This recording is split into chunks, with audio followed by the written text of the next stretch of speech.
Thank you so much to our kids, to Miss Beth and to Ashley for working with them, preparing for today.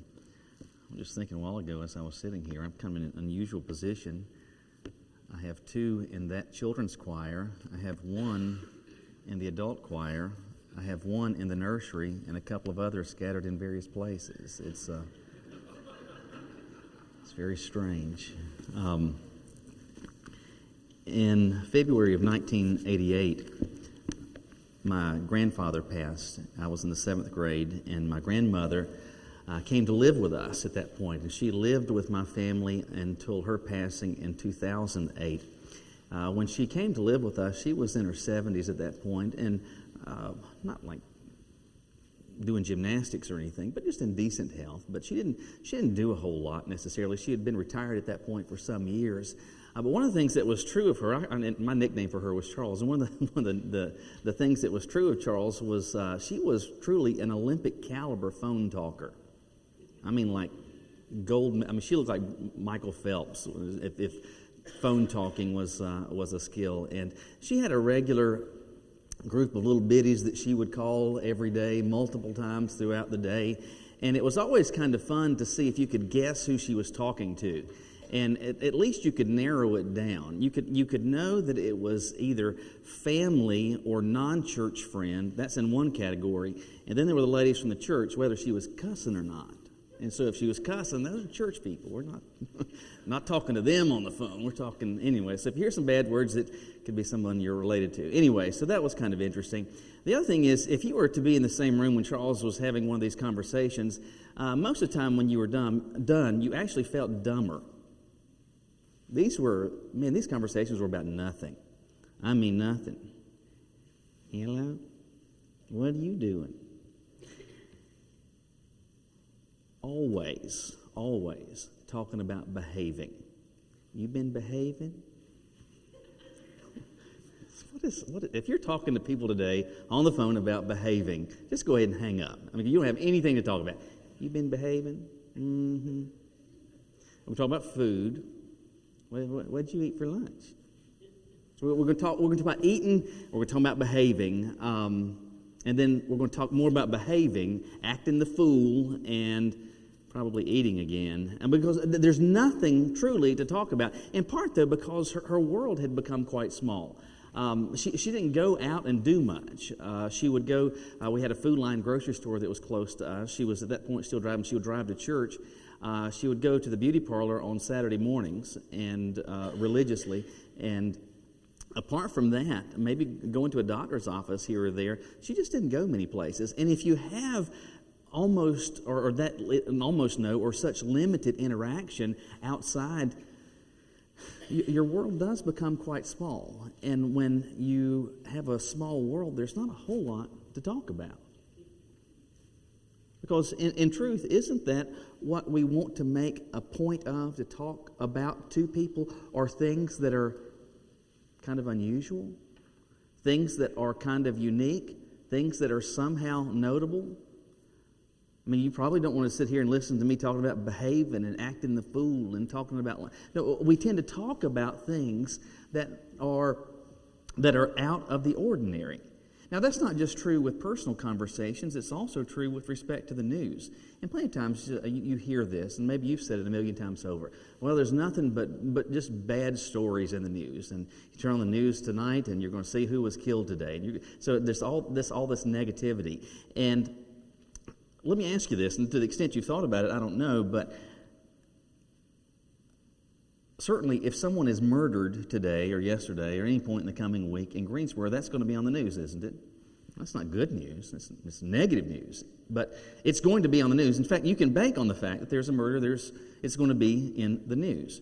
The question is, why is that the case? I would argue the reason that makes the news is not because it is negative and we just have an appetite for that which is negative. Rather, it is we have an appetite for hearing that which is out of the ordinary. Let me explain. In the city of Greensboro, there are 291,000 people, roughly. 291,000. Last year, there were 53 murders in Greensboro. And hear me in this. 53 murders is 53 too many murders. But out of 291,000, there were 53 times that someone was murdered in the city of Greensboro. But each of those 53, that would have made it in the news. Why? Because that's out of the ordinary. That's roughly one per week was killed. So that made it in the news, as opposed to saying that there were 5,586 people this week that didn't get killed, and 5,586 people the next week, and the previous week that didn't get killed. What gets on the news, what we start to talk about, are those things that are out of the ordinary, things that have some measure of significance to them. Like, for example, it doesn't make the news if you go to Aldi and there's already a quarter in your cart. That's not going to make the news. But if somebody wins $300 million in the lottery, that's going to get on the news. Why? Because that's really out of the ordinary. There's something to that of significance. When we are talking about, whether it's on the news or whether it's in personal conversation, if we are talking about things, generally speaking, the things that we want to talk about are those things that are out of the ordinary. Well, today is obviously Mother's Day. And we're going to be thinking about moms, but I want to think more broadly, though, about the whole experience of parenting. So not just moms, but dads as well. And beyond that, even grandparents. Let me ask you this. What would lead someone to be a mom or a dad or a grandparent that's talked about? I mean, what would lead you to be, especially on this Mother's Day, what would lead you to be a mom who is talked about? Well, ultimately, you could describe all of those things and break them down into two categories. There are those that are really bad. So if you're a terrible one, you get talked about. Or if you're a really good one, you get talked about. Well, the bad one, that's pretty easy to figure out. I want you to think about specifically that question today. What would make you, as a parent, as a grandparent, what would make a parent, for all the right reasons, one who is worth talking about? We're going to see the answer to that question today in looking at a woman that we're still talking about over 3,600 years after she became a mom. And it's the mother of Moses. And we read in part about her story in Exodus chapter 2. If you would look with me in your Bibles there today, Exodus chapter 2. We're going to look at the first 10 verses. Exodus chapter 2, we're told that a man from the family of Levi married a Levite woman. The woman became pregnant and gave birth to a son. When she saw that he was beautiful, she hid him for 3 months. But when she could no longer hide him, she got a papyrus basket for him, coated it with asphalt and pitch. She placed the child in it and set it among the reeds by the bank of the Nile. Then his sister stood at a distance in order to see what would happen to him. Pharaoh's daughter went down to bathe at the Nile when her servant girls walked along the riverbank. She saw the basket among the reeds, sent her slave girl, took it, opened it, and saw him, the child, and there he was, a little boy crying. She felt sorry for him and said, "This is one of the Hebrew boys." Then his sister said to Pharaoh's daughter, "Should I go and call a Hebrew woman who is nursing to nurse the boy for you?" "Go," Pharaoh's daughter told her. So the girl went and called the boy's mother. Then Pharaoh's daughter said to her, "Take this child and nurse him for me, and I will pay your wages." So the woman took the boy and nursed him. When the child grew older, she brought him to Pharaoh's daughter, and he became her son. She named him Moses because, she said, "I drew him out of water." We are seeing the story of a woman, a mom, a parent, that 3,600 years later we are still talking about, for all the right reasons. And in truth, that helps answer the question today as to what makes a parent worth talking about. And I think based on what we see in this short snippet in the life of this woman and of this little baby, a couple of reasons. And the first is this.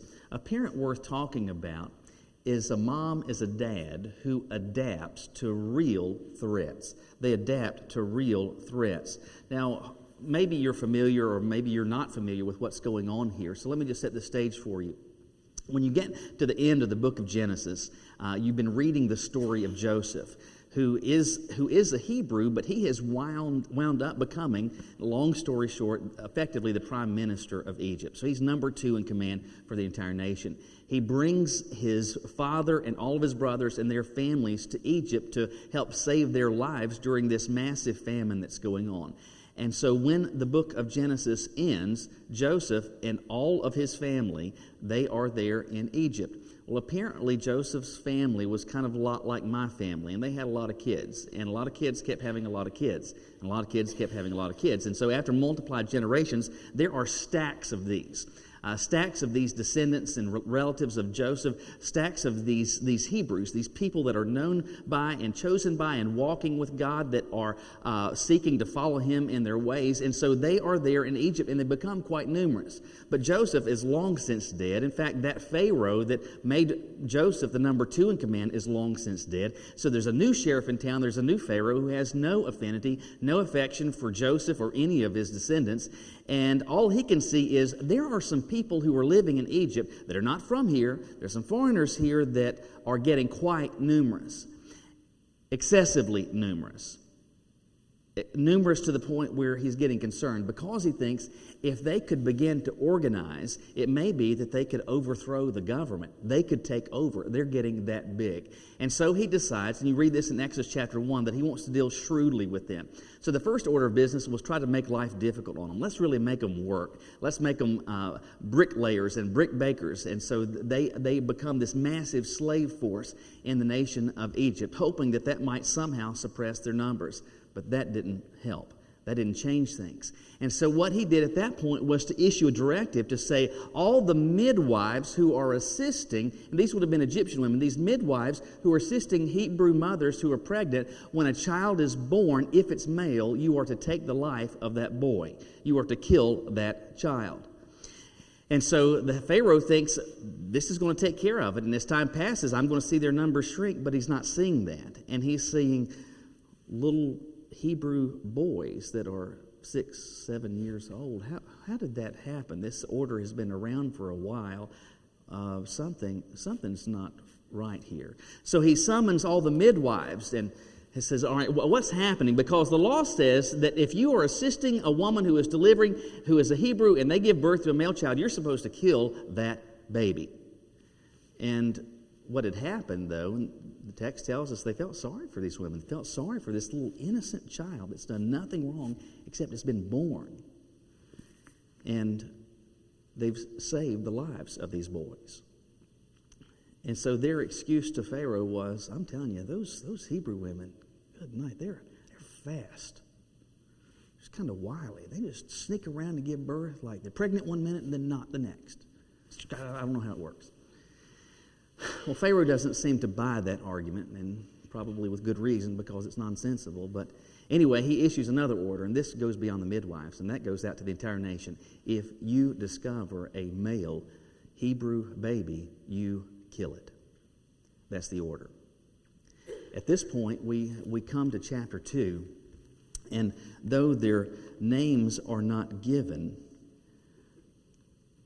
there is a Hebrew couple, a man named Amram, and his wife's name was Jochebed. They already have some children, but she gets pregnant. And you've got to think, and in fact, just especially once the pandemic started, I was thinking about what it would be like if we were expecting during that time. That would be kind of unnerving, because I mean, what if Caroline were pregnant and she were to get COVID? What might happen? That's unnerving. It's entirely on a different scale what Jochebed would have been going through. Imagine being a pregnant woman and knowing that if your child is male, I'm not saying something happens to it, that he gets sick. They kill him. They kill him. That's a different story altogether. And so for 9 months, she's probably anxious, wondering, praying, God, please, please let me have a little girl. Please let me have a little girl. There's no ultrasound. There's nothing. I guess they were doing then what so many do today. Well, you lean to the right, so it must be a turkey. I don't know. Anyway, so, but she's hoping against hope that this child is not going to be anything other than a little girl. And so there is a midwife who's there to help her when she gives birth. She goes into labor, she gives birth, and maybe the first thing she hears is, "It's a boy." Under normal circumstances, that could be a happy statement. But under these circumstances, that is tragic news. It's a boy. She knew what that meant. She knew absolutely what that meant. And so what she did, though, because she was like any other sensible mother, she cared for and loved desperately this little boy. And so she, for 3 months, does her level best to hide him, because it's not just the midwife she needs to be concerned about, it's all the Egyptians. She keeps him hidden as best she can so that no one would have any idea that, if at all possible, that she's had a child at all, much less a male child. And she does this for 3 months. But Moses was afflicted with something that I have struggled with, and that's stunning good looks. And anyway, for 3 months she hides him, but she can't anymore. And she realizes that she's got to do something, but she doesn't know anything other than effectively to trust God. And she makes a little raft, takes papyrus reeds, and she weaves those together, makes something that she thinks, once sealed, might be able to float. And she takes her little baby, and she puts that baby in that raft and sends this child down the river, hoping, praying that someone will take this child out and that his life will be saved. Why is it, in part, that we're still talking about Jochebed 3,600 years later? I don't believe simply it is because she is the mother of Moses, but I think it's because of the example that she left, the type of mom, the type of parent that she was. And one of the things that you see here is this, very simply, Jochebed was a woman who, for all the right reasons, is worth talking about because she adapted to real threats. She adapted to real threats. Now, the word threat, you know what that means. You can go to the dictionary and you can look it up, and the dictionary will say to you that a threat is someone or something that poses danger or jeopardy. Someone or something likely to cause damage or danger. And what Jochebed did was to adapt to that, to act in the face of that. Where am I going with this? Let me see if I can flesh it out this way. In our neighborhood, we've got this voluntary association, and if you want to, it's $200 a year, and that, if you pay that helps take care of some of the common areas. There's a lake and a picnic shelter. It's just stuff that you can use, but it helps make sure all that stuff is taken care of. And so since we've lived there, we've done that. And they have this work day every year where, among other things, they try to spruce up some stuff and put out, 100, 150 bales worth of pine needles. And this happened just a few weeks ago, and I went over to the area where you could access the lake and where the picnic shelter is, and I'm helping them spread pine needles. And as I'm spreading pine needles, I discovered there is a neighbor across the street from that who lives in our neighborhood who apparently is wanting the Worst Neighbor of the Year award, or maybe ever award, because they have apparently, I counted at least 6 guineas. 6 guinea hens. If you're not familiar with what a guinea is, or a guinea hen, they're about the size of a Canadian goose. They've got a smaller head, and they've got a brain about the size of a gnat. These are the dumbest birds, and they make the most awful squawking you've ever heard. I can't imitate it. I mean, it is go online today and type in guinea hen, and you'll hear it. They are annoying as they can be. Anyway, these neighbors across the street from that, they have these guineas, but they're not confined at all. They're just walking around, aggravating everyone and anything.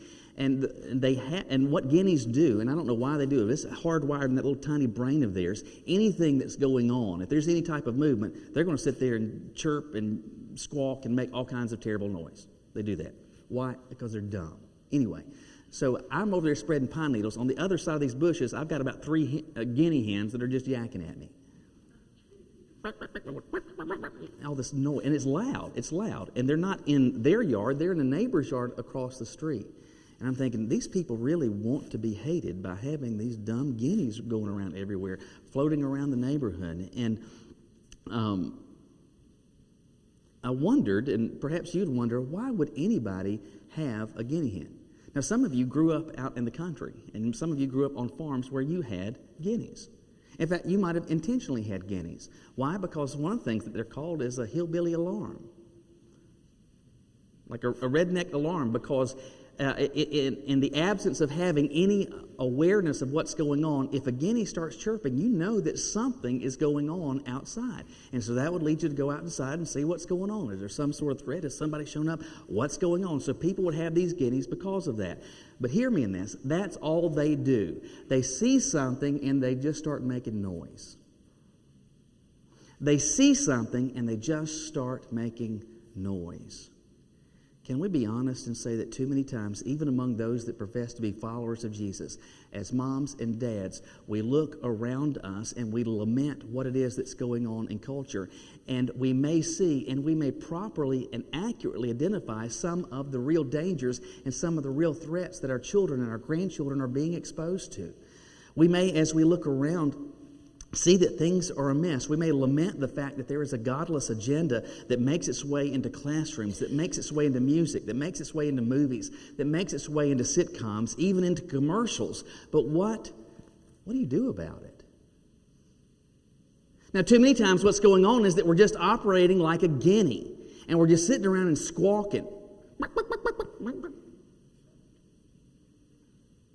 making all this noise and lamenting all of these negative things. And hear me in this, the stuff that we're talking about and the things that are in opposition to what God has said and the things that call into question the very truth of God, those are real threats and they are real dangers to you, to your family, to your children, to your grandchildren. But the question is, if you see that, are you any more than a guinea that just squawks about it, or do you do something about the threat?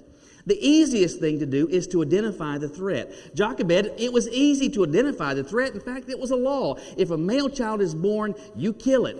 So what does she do? Just sit around and say, oh, this is terrible, the sky is falling, wring her hands and say, what in the world am I going to do? No, she actually does something about it. She actually acts to help preserve and save her child. She doesn't know how it's going to unfold. She doesn't know how the story is going to end. She doesn't know how it is the God that she's trusting is going to work and somehow work in the life of this little boy. But what she does is this. She sees the threat. She realizes the threat, that this is a danger to my child, and I'm going to do something about it. Part of the reason we're still talking about her today is not because she could see, oh, there's a problem, but she actually does something about it. Listen, I'm not suggesting that you can change curriculum.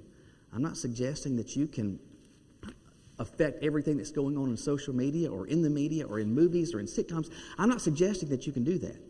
What I am suggesting is this, that as a mom, as a dad, as a parent, as a grandparent, if you see these things that might not call into question the physical safety of your child, but might call into question whether it is that they come to know and experience a personal relationship with Jesus, whether or not they might be impacted by the effect of culture so that they are not lifelong followers of Christ, whether it is they are affected in such a way that they begin to doubt that what God has said is actually the case, when they begin to be affected by what God has said is biblical morality, and these things are in and those things are out.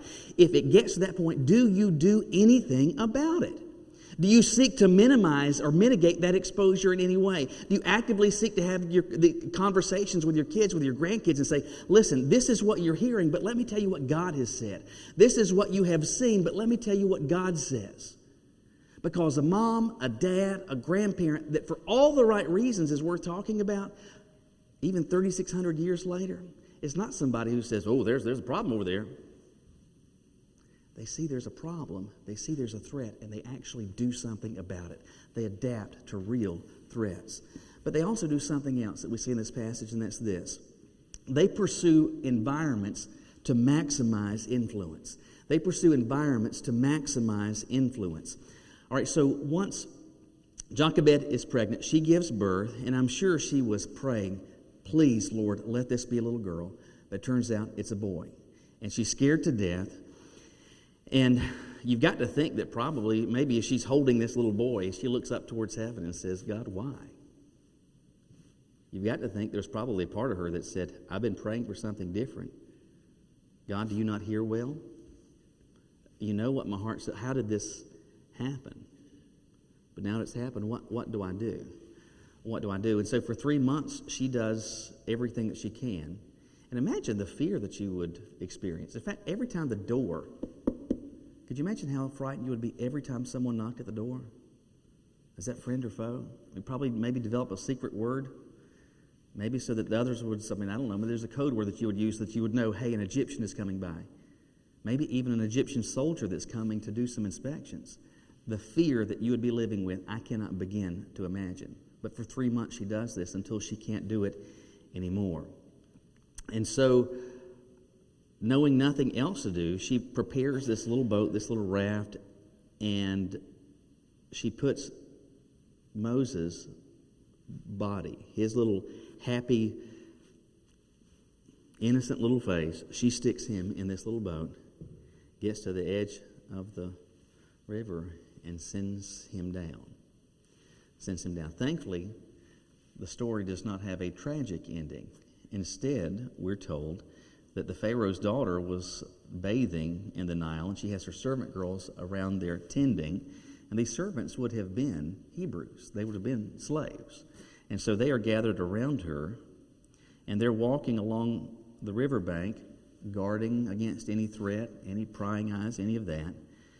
But the basket is observed, and she has one of these attendants, one of her little slave girls, to go over there and see what's in the basket, and discovers that there is this little baby in there that's crying. And immediately they knew this is one of these Hebrew babies. And so the servant, the Hebrew child that has handed her this baby, says this: would you like for me to get one of these Hebrew women who may still be nursing to nurse the child? And what does Pharaoh's daughter say? Well, that's a fabulous idea. Let's do that. Yeah, please do that. Well, just coincidentally, who do they get? They get the boy's mother. Now, interestingly, this would not have been something that would have gone on for a period of weeks or months. This would have been something that would have gone on for years. Likely, scholars believe somewhere in excess of 4 years that Moses' actual mother would have been raising this little boy, investing in him, loving on him, teaching him, and sharing with him until finally the day came where she had to turn him back over to the Pharaoh's daughter, where she would be completely oblivious as to what fully has gone on. And you say, oh, wait a minute, how exactly did that happen? Well, certainly providence is at work, but notice something else.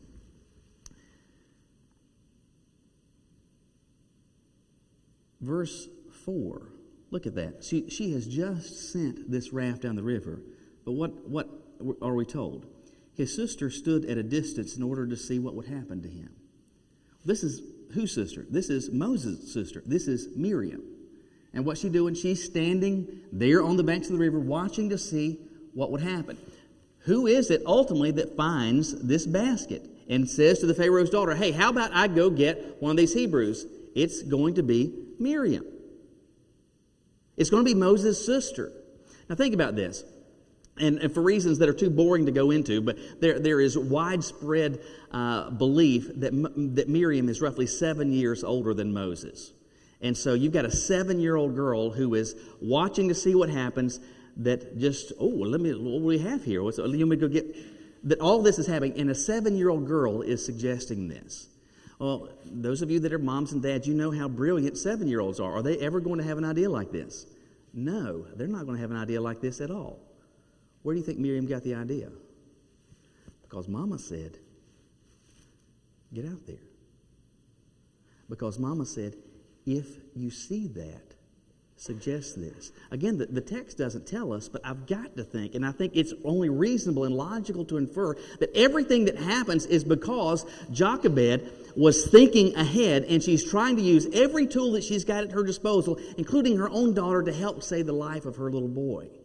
And not only did she adapt to the real threats, but she sought to do everything that she could to maximize the influence that she would have in the life of this boy. And it's likely that once the child was drawn out, she knew, I'll never be able to have the full opportunity that I would have. But what I want to do is do everything that I can to maximize the exposure that I do have, to maximize the opportunity that I might be able to have to invest in the life of my little boy. Can we be honest and say that too many times we don't? We don't do that. As moms, as dads, as grandparents even, so many times what we do not do, intentionally do not do, is to maximize our opportunities to influence and to invest in the lives of our kids. Why is that? Is it because we don't love our kids, maybe in ways that Jochebed loved her son back then? No, I think one of the reasons is because we're so blasted busy. We just are. We've got so many balloons up in the air. We've got so many different hoppers with stuff going on at so many deadlines. Then there's technology has afforded us to be able to be so connected to so many different tasks, and vehicles and airplanes have made it possible for us to get from one place to the other so quickly. That has created massive, massive busyness. And in too many instances, the experience is this, where both mom and dad, they work all day while the kids are in the earliest ages and stages in preschool and daycare, and then they head off to school. But then once school age is afoot and they've been in school afterwards, there's lessons, there's practices, there's games. And then you get home at night, and we've got to see if we can cram something down our throats so we can somehow eat. Let's get something in a hurry.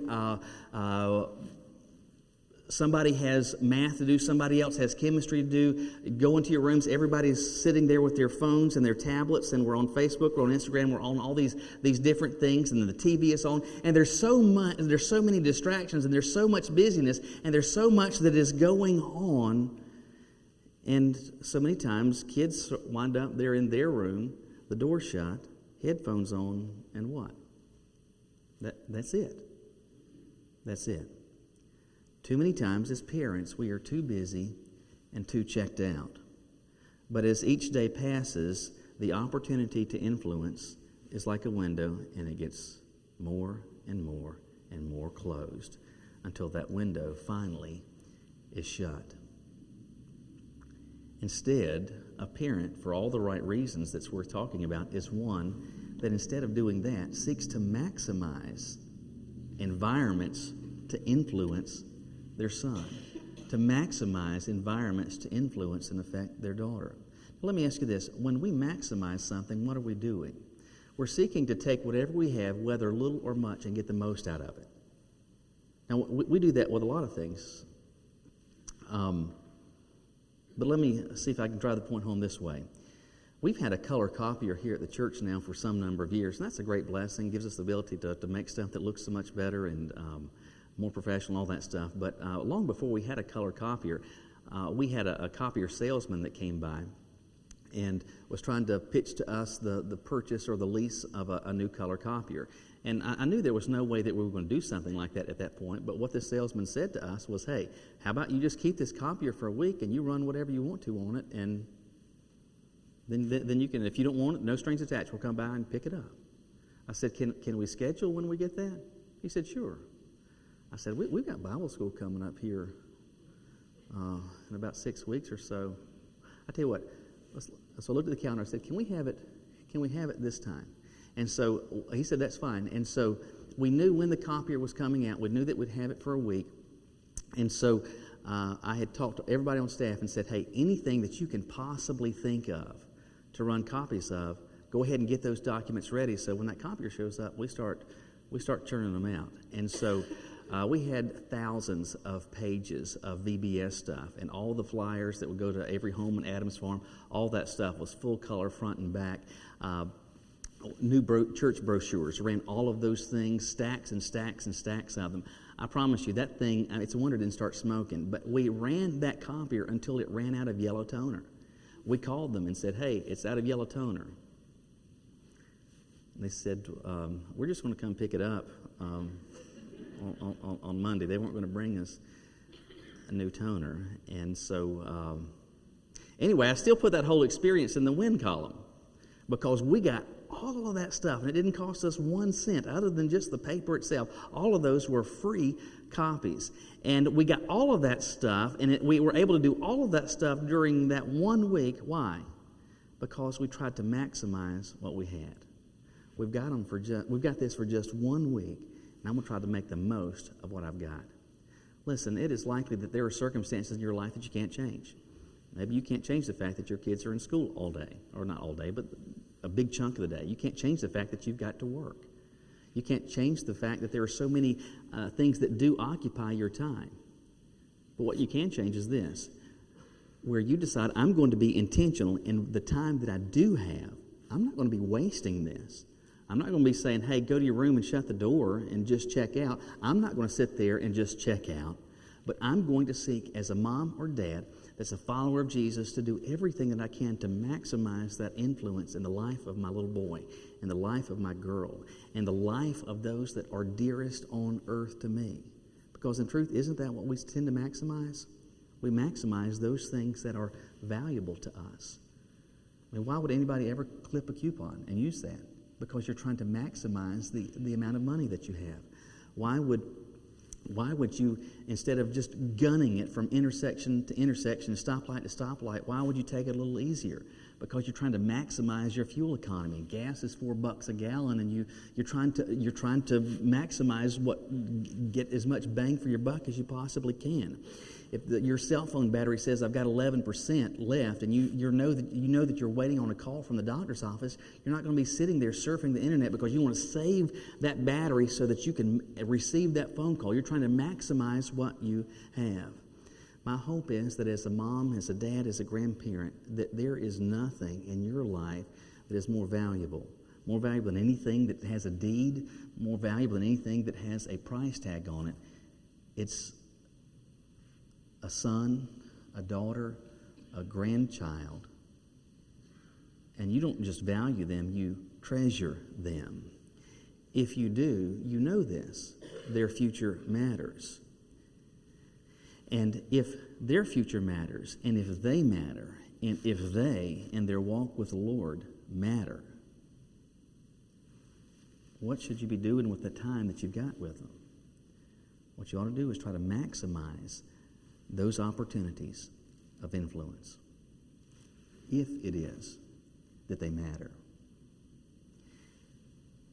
When we start doing these types of things and allow these types of principles to affect our choices, what begins to happen is that we're not just a mom or a dad, not just a mom or a dad who's talked about, but one who's talked about even much later for all the right reasons. The question is, do you want that to be you? Will you bow your heads with me?